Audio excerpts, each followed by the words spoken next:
My son wrote to me, "You are not invited to dinner. My wife does not want to see you." This was after I paid for their new house. I replied, "Okay." And I canceled all the payments. I deleted 174 receipts. They started to call me. And before we continue, please write what country you are watching this video from and how old you are. Enjoy listening. I adjusted the folds on my dark blue dress. I smoothed the fabric with my hands, though it was already fine. This was my regular dress, the one I always wore to family dinners. It was not too fancy, so Irina, my daughter-in-law, would not make a face.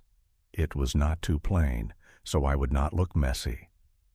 At my age of 77, I do not chase fashion anymore. But I am used to being neat. I have been like this all my life, even when there is no one to see it. Anton said dinner would start at 7. It was only 6. I walked around the room. Everything in it is like a museum of my life. A photograph with Alexander from our golden wedding anniversary. Little Anton with the first fish. He caught himself. Igor and Liza at their graduations. These pictures reminded me that everything was different once. Warmer, clearer. I looked at Alexander's picture for a while. He has been gone for 15 years, but I still ask for his advice in my head. "Zina, do not let them treat you badly," he always said. He knew how to set rules, even with Anton. But I do not. My phone vibrated. A message from Anton. I put on my glasses. I thought maybe he was confirming the time or offering a ride, though he had not offered in a long time. "Mom, sorry, we cannot do it today. Irina is having a dinner for her colleagues. We will move it." I looked at the message. Yesterday he insisted that I must come. He said there would be important news. Something is not right here. A few seconds later, another message. "You are not invited. Irina does not want you to come." The phone shook in my hands. It felt like someone poured cold water over me. It was from Anton's number, with his name. I slowly sat down in my chair. I still held the phone as if it were the last string connecting me to something real. Memories flashed before my eyes. Anton holding onto my skirt in kindergarten. How he shyly asked for advice on what to give a girl. How he later brought Irina to meet me, looking so happy. And now this. A cold, short text, like from a stranger. Was this a sudden decision? Or did they just say what they had been thinking for a long time? How many times did they give me forced smiles? How many invitations were just out of politeness? I looked at a booklet on the table. An advertisement. The Riverbank Housing Complex. Their new home. A 3-story townhouse by the river with a dock. The house that I made a down payment of $120,000 on 6 months ago. "Mom, this is an investment," Anton had said. "You will have your own little corner there." My little corner? I chuckled to myself. It seems that corner disappeared a long time ago. I remember when we were closing the deal at the bank. The manager looked at me with surprise. "Are you sure, Zinaida Petrovna? The amount is large." I was sure. Alexander left me enough. I wanted to help my son. That is the right thing to do, is it not? Then there was more. A safer car for the children, a private school for Igor. He has special needs, a kitchen renovation. Irina deserves it. She works hard. She is tired. Each time I silently wrote the checks, and each time I believed I was doing the right thing. And what did I get in return? Holiday calls on a schedule. Short, routine visits. And now this text. Short, cold, without an apology. I stood up and went to my desk. The top drawer. All the papers are there. Everything is sorted into folders. Bills, checks, Documents. The Anton folder is the thickest. I opened a check for 1,000,000 rubles for a business he quit after 6 months. Payment for Irina's courses, repair of the roof on their old house, insurance for Igor's car, a loan for the kitchen, private dental care. I do not even remember how many things I paid for. Everything for the good of the family. And now I am not even welcome at the door of the very house I paid for. My phone vibrated again. My heart skipped, but it was Liza, my granddaughter. "Grandma, are you coming today? I miss you." My hand froze over the screen. Liza was always different, sincere. Even when everyone else seemed to forget I existed, she found time. I wrote, "Sunshine, it seems your parents decided it is better for me to stay home." The reply came almost right away. "What? Dad himself said that you absolutely must come." So she did not know. I pictured her confused, standing there where I am not wanted, in the house that was bought with my money. My gaze fell on the folder again. I really thought all this time, if I am generous enough, they will respect me, love me. But to be honest, I was just renting their attention. And the rental period was over. I picked up the phone and dialed the bank's number. "Nadezhda Bank. Good evening. How can I help you?" "Good evening. This is Zinaida Petrovna Kovaleva. I need to consult about automatic payments from my account." "Of course, we will need to go through identification." While the employee asked standard questions, a plan formed in my head. Calm, cold, and clear. "All confirmed. What would you like to do?" "Stop all transfers and withdrawals, everything without exception, and cancel the power of attorney issued to my son, Anton Kovalev." There was a pause on the line. "All transfers? You have a lot of them?" "I know. Stop everything today. I will come in person tomorrow to finalize it." "Okay, we will temporarily suspend them, but we cannot fully cancel them without a signature." "Suspend them." Now. While she was typing, I looked at Alexander's photo. "You were right, Sasha. You cannot let people walk all over you, even your own family." "Done, Zinaida Petrovna. All 174 regular transfers and payments are suspended."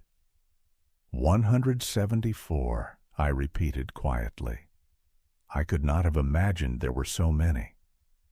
After the call to the bank, I sat in the armchair for a long time, not moving. My hands were shaking a little, but inside I was calm, as if a heavy load I had carried on my back for years had suddenly slipped off. I did not cry.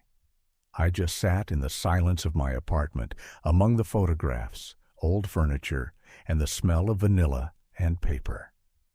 For the first time in many years, I felt that I did something for myself. Not for my son, not for my grandson, not for peace in the family, but for myself. The phone vibrated again. A message from Anton. Liza must have said something to him, but I did not open it. I was not going to explain or justify myself again. I opened a new message and wrote just one line. "Now pay for everything yourselves. Good luck, freeloaders." My finger hovered over the send button. Honestly, I did not want to sound rude, but they were the first. I did not start this coldness. They decided I was extra. Even in the house I bought, they chose to be strangers. I just accepted it. I pressed send, then turned off the phone. Silence. Peace. Evening was starting outside. A soft light fell on the windowsill. I stood up, went to the closet, and took off the dress I had put on for dinner. I put on my house robe and put the kettle on. The kitchen was cozy. It smelled of apples. I took out an old album and turned the pages. My wedding with Alexander. Anton in his father's arms. Us at the country house, on a trip, in a cafe. So many years, and all of them in these photos. I looked at myself when I was young, busy, always doing something for someone. I always put off my own desires, my dreams. I was always helping someone. First my husband, then my son, then his family. And I came last. Alexander always said, "Zena, do not let people use you, even close ones." Before he died, he made me promise to take care of myself, just as I had always taken care of others. I nodded then, but in my heart I thought, who will need me if I do not give myself away? Now I understand. I need myself. I closed the album, went back to the kitchen, made tea, and took out a book I had long wanted to read. I always put it off. One time Igor was sick. Another time Irina needed money for courses. Or there were important family events. Now I could read when I wanted. I could live how I wanted, without expectations, without requests, without the endless role of a rescuer.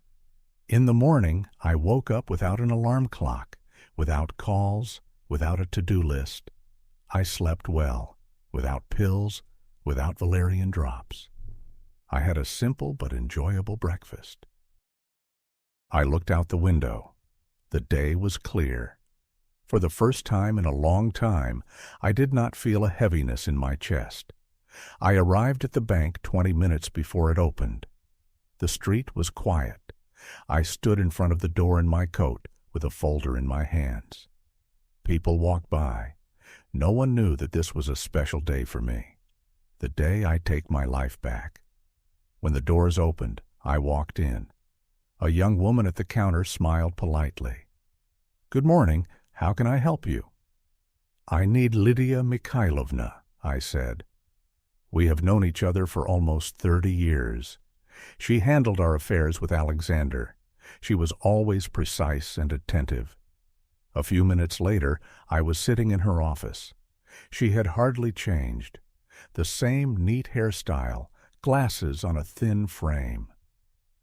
"Zinaida Petrovna, good morning. I am aware of your call. All transfers have been suspended. Did something happen?"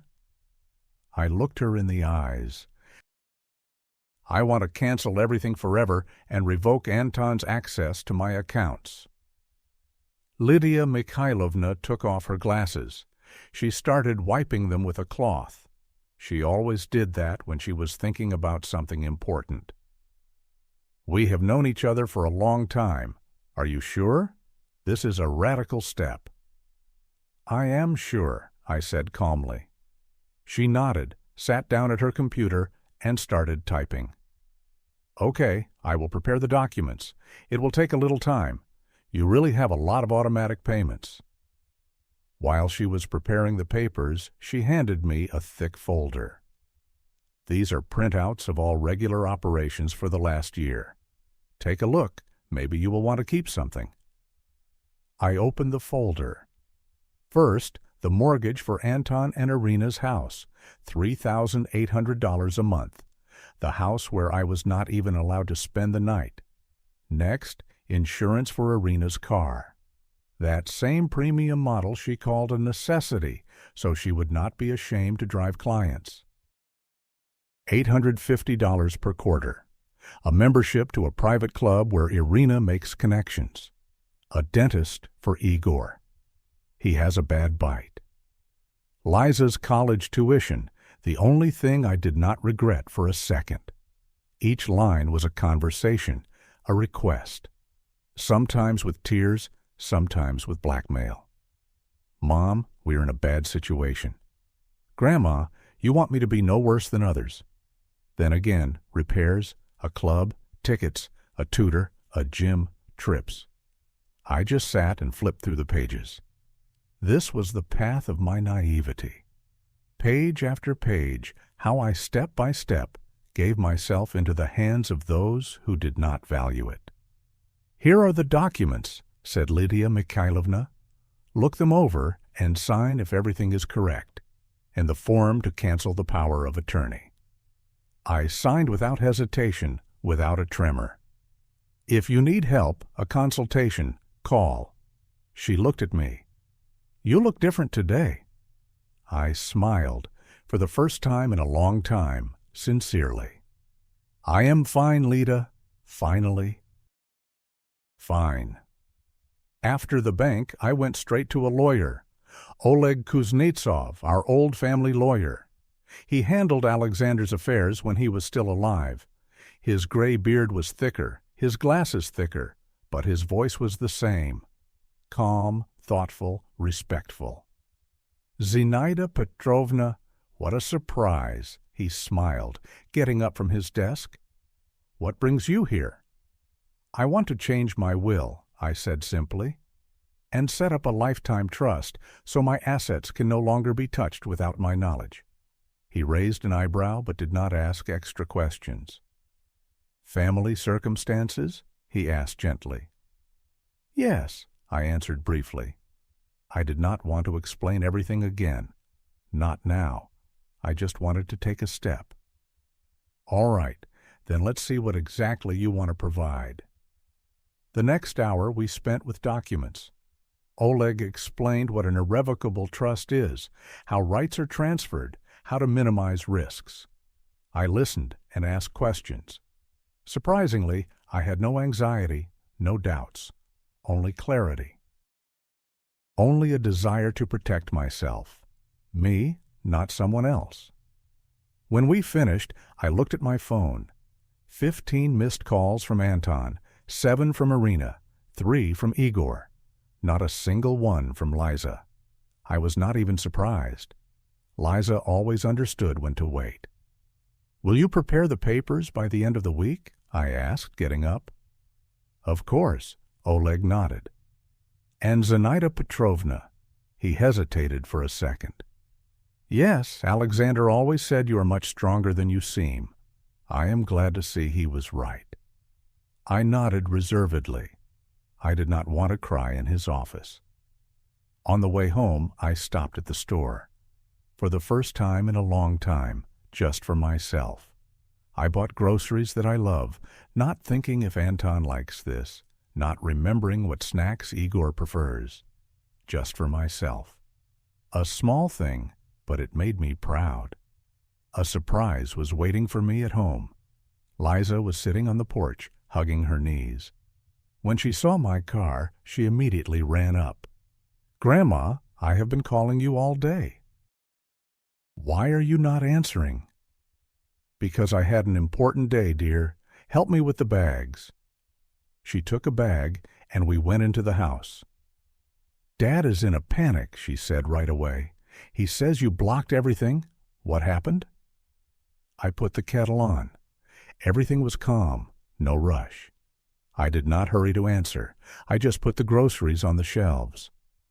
"Yes, I stopped all transfers. I am tired. I cannot do it anymore. Not mentally, not financially. That is it." Liza froze. Did something happen? I turned to her, looked her straight in the eye. "Your father canceled my coming to the family dinner yesterday. He said that Irina does not want to see me in her house, in the house that I bought." Liza turned pale. Her eyes widened, her mouth slightly open. "What? That cannot be. Dad said all week how important it was for you to come." I showed her the message, without words. She read it. Her hand covered her mouth. "Oh my God, I did not know. Honestly, this is terrible." "Grandma, how could they?" I put a cup of tea in front of her. "That is what I thought. Enough. For so many years I helped, paid, saved them, and in the end, I am not even wanted at their table. So, it is time to reconsider everything." Liza was silent. Her lips trembled, tears in her eyes. "You know," she said quietly, "I have seen all this for a long time. How they use you, especially Mom. I tried to talk to Dad, but he always defended her. He would say, 'You do not understand adult matters.'" I nodded. Somewhere deep inside, I always knew Liza saw everything. She just did not interfere. Maybe she did not want to get involved. Maybe she thought I would sort it out myself. "What now?" she asked. "They have so many expenses. The loan, Igor's school." "Let them sort it out themselves," I answered calmly. "They are adults. Anton has a good job. Irina is a successful realtor. Enough." The phone vibrated again. Anton. I turned off the sound. "Are you not going to answer?" Liza asked carefully. "Not today. Let him think, maybe for the first time in a long time." She looked at me in a special way, attentively.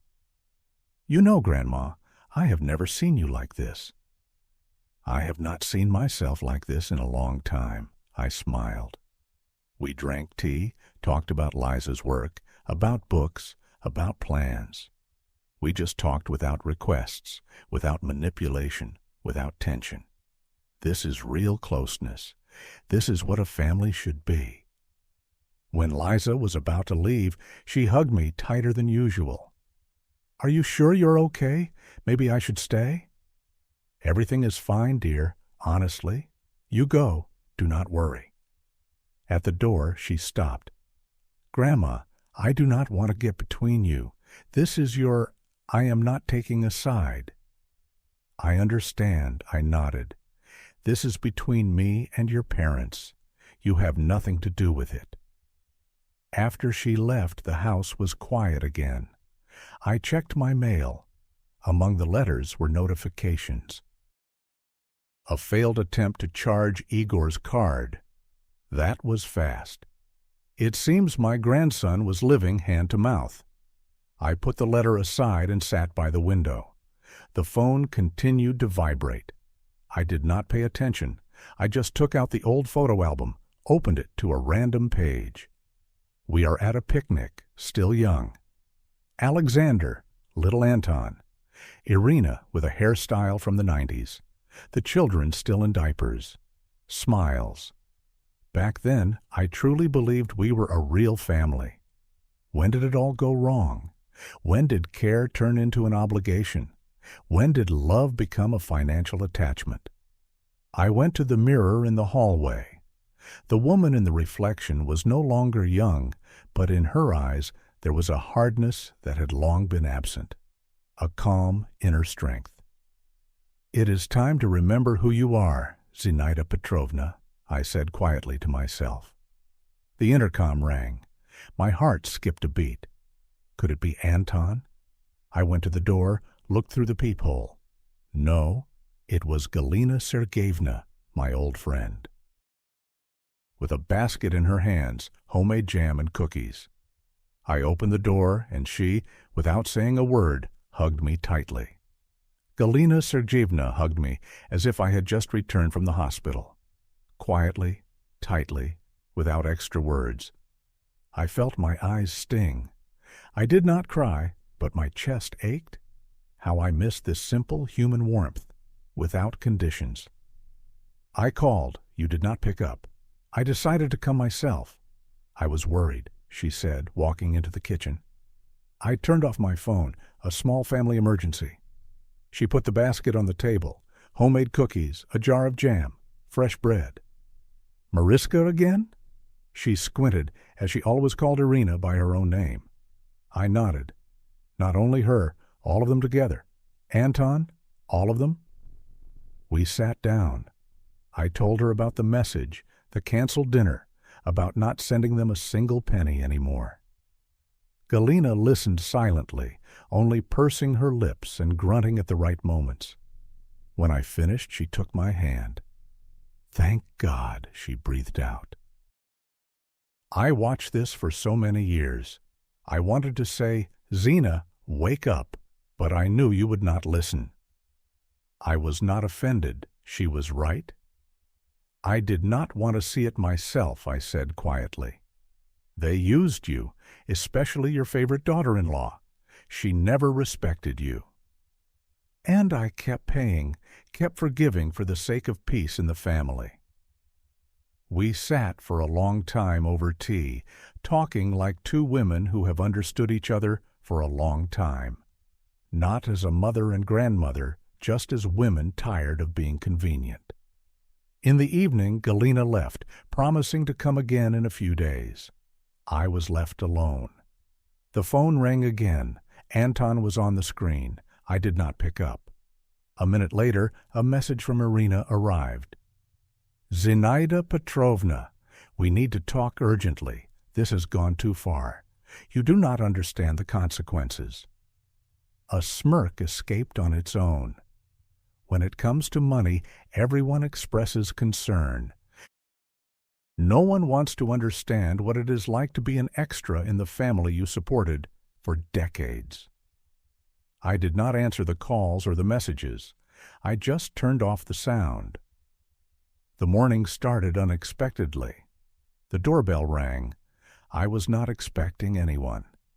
And on the doorstep was Irina, as always, perfectly dressed with a box of cakes from an expensive bakery. She stood with a look as if nothing had happened. "Good morning, Zinaida Petrovna. May I come in?" I silently stepped aside. Irina walked in like she owned the place, looked around, and put the box on the table. "We need to talk." She sat down, her hands folded on her knees. Her voice was soft, adult, as if she were explaining something to a person with problems. What happened was a misunderstanding. Anton should not have written that message. We were on edge. I was planning an important dinner. There were clients. I needed everything to be perfect. And I could have ruined everything, I clarified calmly. "No, you misunderstood," she stammered. "It is just that sometimes you are, well, not quite up to date with modern etiquette. You make awkward jokes, you wear, well, old-fashioned clothes," I suggested. She nodded, faking sympathy. "And that, in your opinion, is a reason not to let your husband's mother into the house she paid for?" Here her face twitched. The mask almost fell off, but she quickly composed herself. "Let's not escalate. It is hard for all of us. We are in a crisis. The loan, Igor, work, Anton is on the edge. I am tired. We are all tired."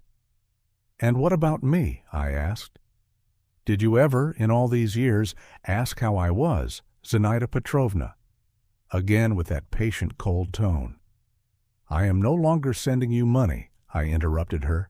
"Not for the house, not for the car, not for Igor's sports club, not a single ruble." She froze. For a few seconds, as if she could not believe it. "You cannot. We are a family." "A family?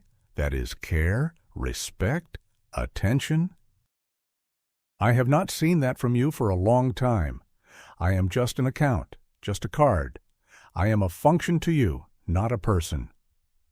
"You will regret this," Irina blurted out. "When you are alone, when you get sick, who will help you?" I stood up calmly.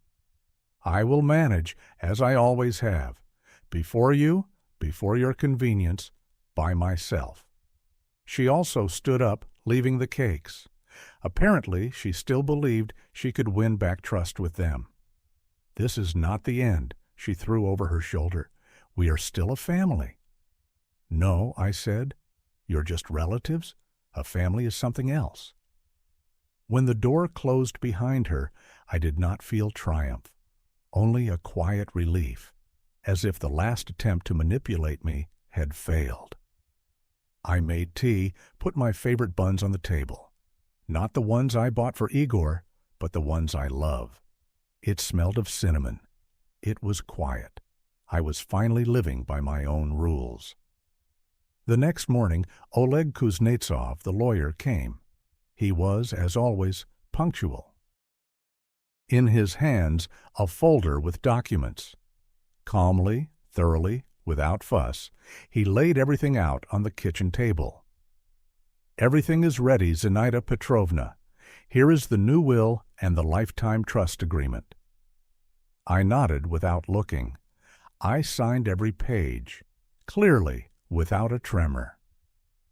The main part of the property is transferred to an irrevocable trust, where you are the sole beneficiary during your lifetime.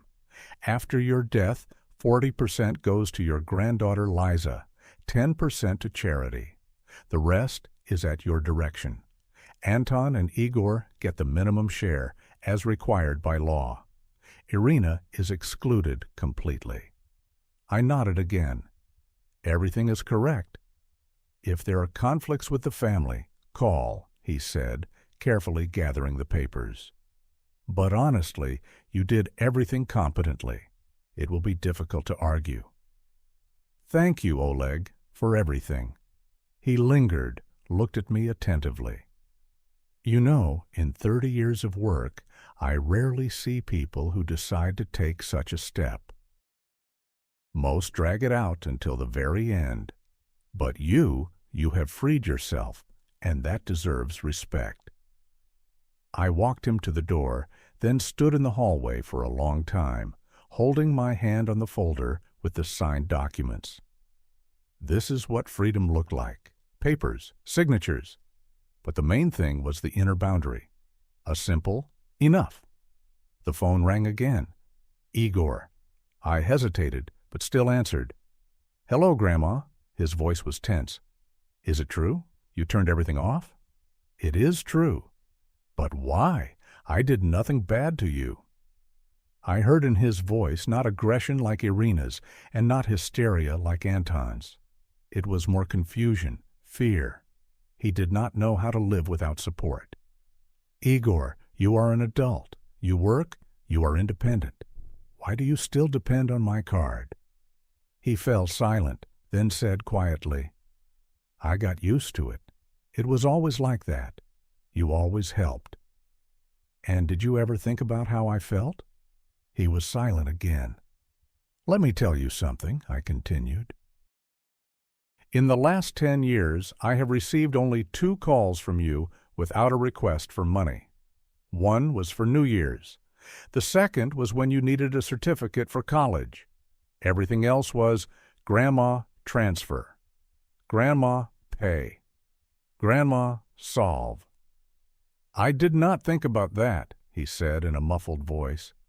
Exactly. No one thought about it. You just took, got used to it. And only when I said no, everyone panicked. My card is blocked, he breathed out. I have no way to pay for my apartment and car. I am in trouble. You live alone. You work. These are your expenses. Learn to cope. Talk to the bank. Cut your spending. Find a side job.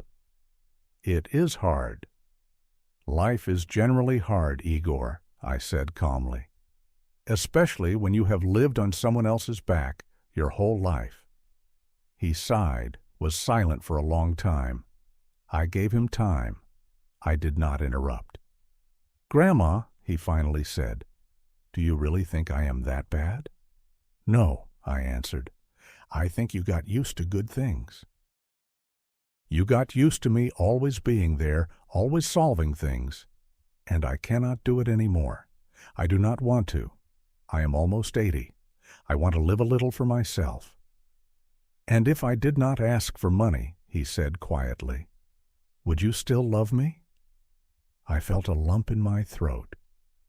Of course, Igor, I love you, but I am no longer willing to buy your attention. My warmth does not come with a transfer. He was silent, and then he said something I did not expect. What if I look for a part-time job? Kuznetsov called, said you asked him.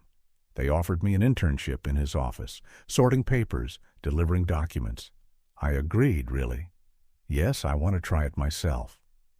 I smiled, very quietly, but genuinely. Now that is an adult conversation, Igor.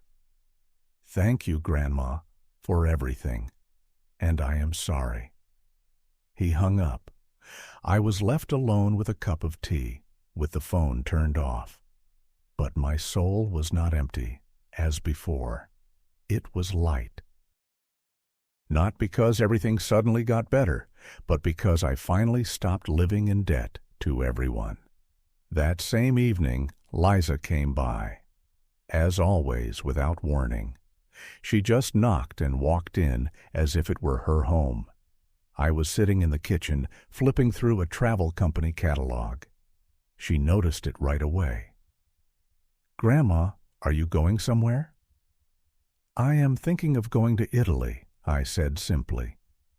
Your mother always turned up her nose when I talked about it, saying it was not the right time, not the right expense. And now I have decided, if not now, then when? Liza laughed. "That is right. Oh my God, Grandma, you should have done this 20 years ago. Why did you always put everything off?" "Because there were always more important things. First Anton, school, then work, then Igor, then your mortgage, then Irina's renovations, and I kept waiting for later to be my time. But later never came." Liza sat opposite me. "And now? Now I am free, you see. I do not owe anyone anything, not a single ruble, not a single explanation." She looked at me with a new kind of respect. "You look different, stronger." "I feel different too. I no longer serve. I live." We drank tea. Liza told me what was happening at home. "Mom is hysterical," she said, stirring her sugar. "This morning she went to the bank, wanted to get access to the account back. She thought you were just being emotional. There, to put it mildly, they sent her away. They said that everything was done correctly, and now she is a nobody." "I told her so," I answered calmly. "Dad walks around like a beaten dog. He has two states now. Either he is angry or he sits and stares at one spot. It hit him hard." I did not gloat. I even felt a little bitter. He is my blood, my son. But I knew if I did not hold out now, everything would repeat. "They sold Mom's car," Liza added. "That expensive one, bought with your pension money. Dad took out loans to pay urgent bills. She says Irina is also looking for a second job." I sighed, not with relief but with understanding. Everything was falling into place. When there are no free safety cushions, you have to stand on your own feet. "You know," Liza said quietly, "I do not envy your freedom. I respect it. You deserve it." "Thank you, dear." "Really," she touched my hand. "Just promise me you will go. Stop living on leftovers. You deserve a beautiful life. I want you to see how people really live. Not through photos and albums." I nodded, and at that moment I already knew. I will go. When Liza left, I sat in the kitchen for a long time. The catalog had pictures of Venice, Tuscany, Rome. Alexander had dreamed of showing me Italy. His grandfather was from there. We always said, "When we retire, then." But retirement came, and his health no longer allowed it. Now I could. I took out an old atlas. There was a note in the margins. He had once circled his favorite routes. I ran my finger over the map, lightly as if over a life. The doorbell pulled me from my thoughts. On the doorstep stood Igor, crumpled with circles under his eyes, in the same backpack he always took to his classes. He looked not like a grandson, but like a lost teenager. "Grandma, may I?" I nodded silently. He came into the house, took off his jacket, sat in the living room, and did not beat around the bush. "I have problems," he said right away. "Big ones. My cards are blocked. The bank is demanding payments. Rent is overdue. The car is at the impound lot. I cannot cope." "And what do you want?" I asked calmly. He looked at me like a cashier in a store approached by someone with no money, with an empty gaze. "Money? I am not asking for a loan. I will pay it back." "Igor," I interrupted, "you are an adult now. You work. You know how adults live. They pay for themselves, for the apartment, and for their mistakes." He lowered his eyes. "I cannot cope." "Because you have never tried." He fell silent. We sat in silence. Then I said, "I will not give you money, but I gave your number to the lawyer. He has a small job for you, archives, phones. Start with that. You will not earn much right away, but you will start to breathe on your own." He looked at me for a long time. In his eyes there was something new, a mix of resentment and gratitude. "Do you still love me?" "Very much, but now not with rubles, but for real." The morning was quiet. I woke up early, without anxiety. I made myself breakfast, not rushing. I brewed coffee, put cookies on the table, opened the window. Fresh air from the street, the gentle sound of cars, and the smell of spring. I knew that today there would be a conversation. Anton had called the day before. "Mom, we want to talk, the whole family, calmly, without scandals. We will arrive at 2. I did not object. I was not afraid of anything anymore. Exactly at 2, the doorbell rang. I looked out the window. 3 cars near the house. On the steps, Irina, as always, stylish, in a coat and heels.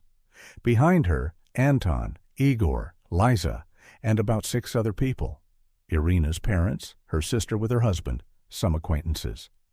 I did not even recognize everyone at first. I opened the door. "Good afternoon," Irina said loudly, as if announcing something important. "We are all here to discuss the situation, as a family." I looked at her calmly. "Come in. Only you, Anton, Igor, and Liza. The others? No."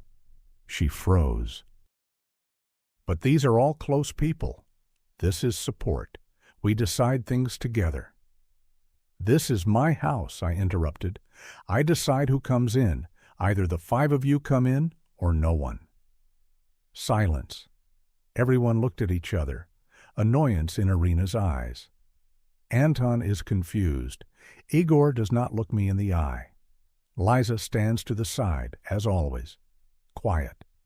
"Fine," Irina said through clenched teeth. "Let's go." They came in. The others remained outside. Someone demonstratively moved to the fence. Someone stood by the gate, as if this were not a conversation in a house, but a trial. They sat in the living room. I sat opposite them. They were silent for almost a minute. "Mom," Anton spoke first, "we want to understand why everything was so sudden. Why did you cancel everything? We could have talked. Why close everything right away?" "I did not close it right away. I was silent for 20 years, I said calmly. "And all this time you took and did not ask how I was. And now that I said enough, you're scared. Not for me, but for your accounts." "We are not scared," Irina intervened. "We just think it is not right. A family should help each other." "A family? Yes, but not a one-way street." Irina threw up her hands. "You destroyed everything because of one message." "It was not one message. It was the final point, the end, and the beginning was many years ago when you started to think I was obligated." Anton lowered his eyes. Igor nervously fidgeted with the sleeve of his jacket. "We thought it was not hard for you," Anton breathed out. "You always offered it yourself." "I offered, out of love, and you took it as an obligation." "Mom," Anton's voice grew louder, "but you cannot just take and cut everyone out of your life." "I am not cutting anyone out. I am stopping paying for a love you do not feel, and I am stopping sitting in a house where I am not invited." Here Irina could not hold back. "But this is the house where your son lives, your grandson. You paid voluntarily."